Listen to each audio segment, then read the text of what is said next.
In this video, we're going to talk about what it takes to be a radio DJ and how to get into radio DJing. So I've come to Kiss FM in Melbourne to use their studio to film this video. So obviously, a lot of people want to get into being a radio DJ because of all the perks that come with it. They include free music, free tickets, access to artists, and being able to meet and interview people as well. So there's a lot of perks that come with radio. But everyone wants to work in radio, but not many people want to put in the work to get there, because there is one very easy way to get into radio, and that is work for free. Everyone loves free work. Every company loves a free employee. And this is how you get experience. It's how you get your foot in the door. Now, it's actually never been easier to get your foot in the door because there's now so many more radio stations than there used to be.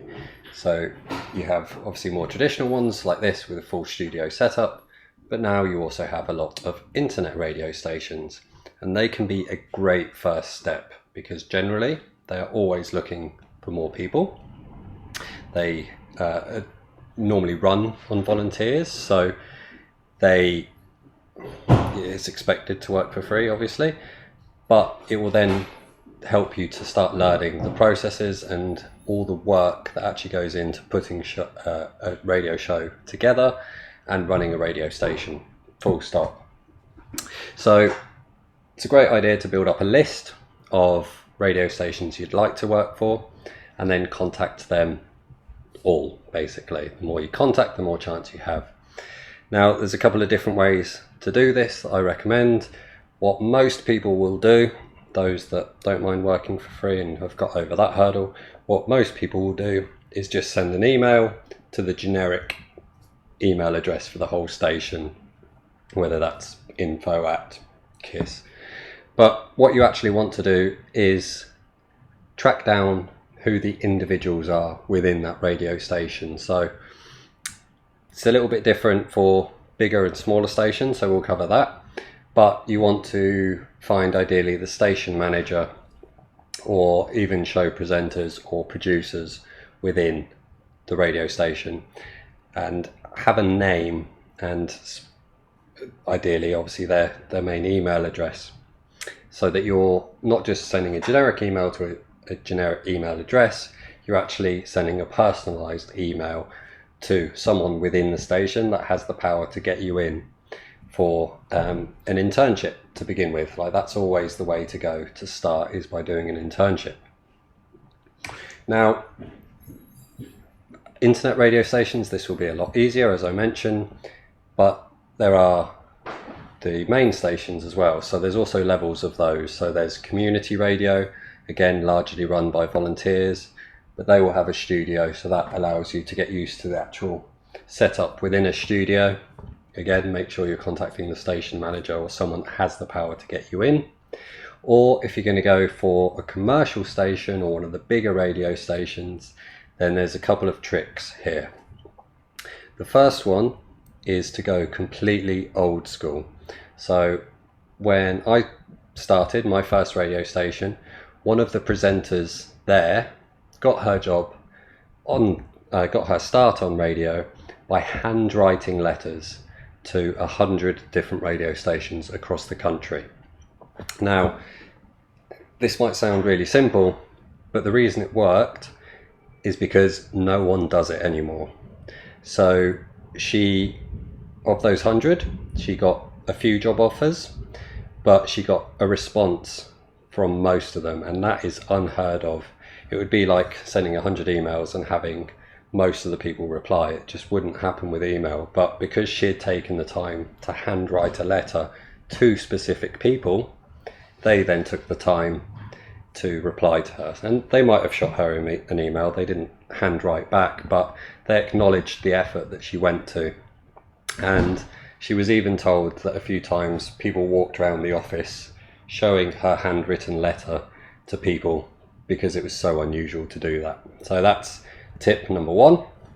Tip number two, so this works particularly for big stations and is a more refined version of having an individual name. So when you get to the big stations and the big shows, there are teams behind every single show.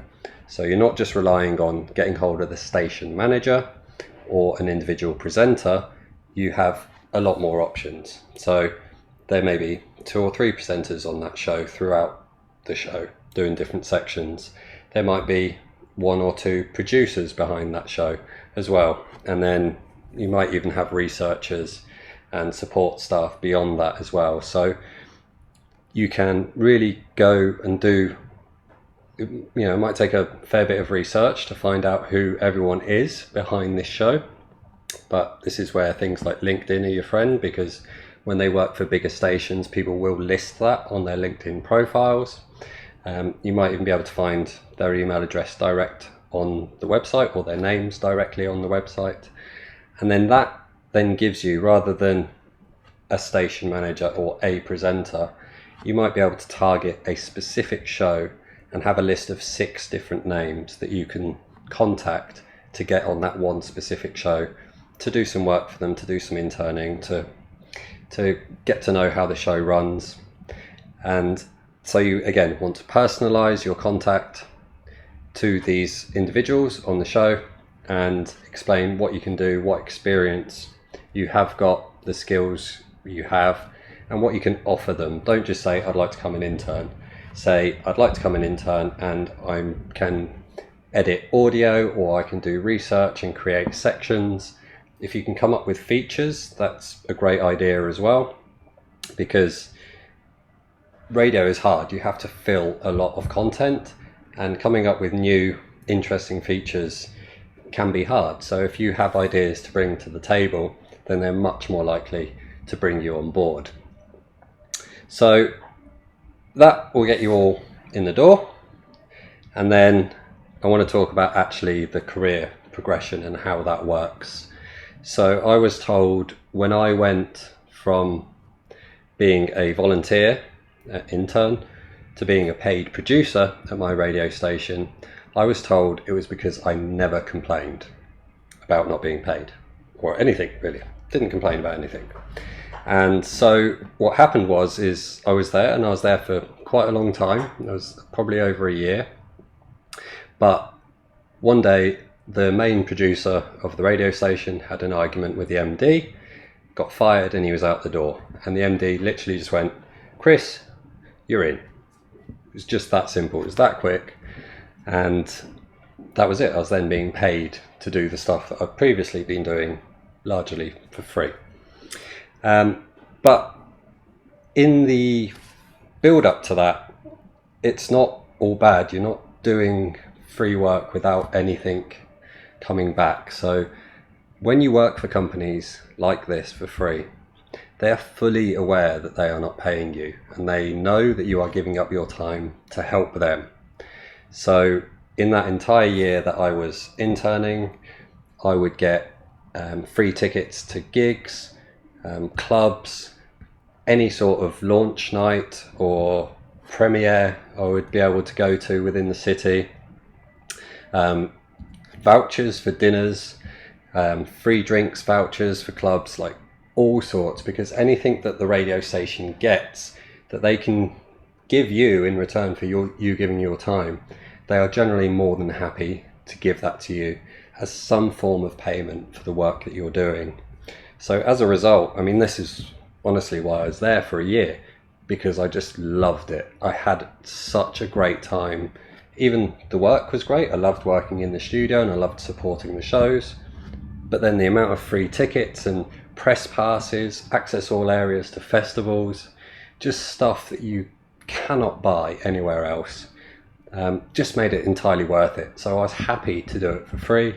And then that then led to being a paid producer, which, was great as well. And I still had access to all those free tickets and things as well. So that was it really. Just, I never complained about not being paid. A lot of people just get in and a month later they're like, "So can I have some money for this then?" And then a week after that they're gone, because they don't understand the long-term benefits, and they don't understand how a radio station works. I mean, it's a hard time for advertising, so there's not a lot of money flying around anymore, and they would pay you if they can, but it's really kind of one in, one out. You have to wait for someone to leave and then you'll take their position. But to do that, you have to be there. You have to be in the right place at the right time. And the way to do that is, of course, to be there and be working for free and be doing well at your job and never complaining, because it just makes a good impression. They know that if you're willing to do high quality work for free, then they can rely on you going forward. So that's it. They're like some of the tips. There is a lot more covered on the website, and I go a lot more in depth and add more tips. It's a constantly updated article. If you go to bestdjsetup.com/radio, and there you'll be able to get a lot more in-depth kind of information with how to do this, as well as a template that will allow you to research and track the people that you are contacting. All right, so that's bestdjsetup.com radio. Thanks for watching.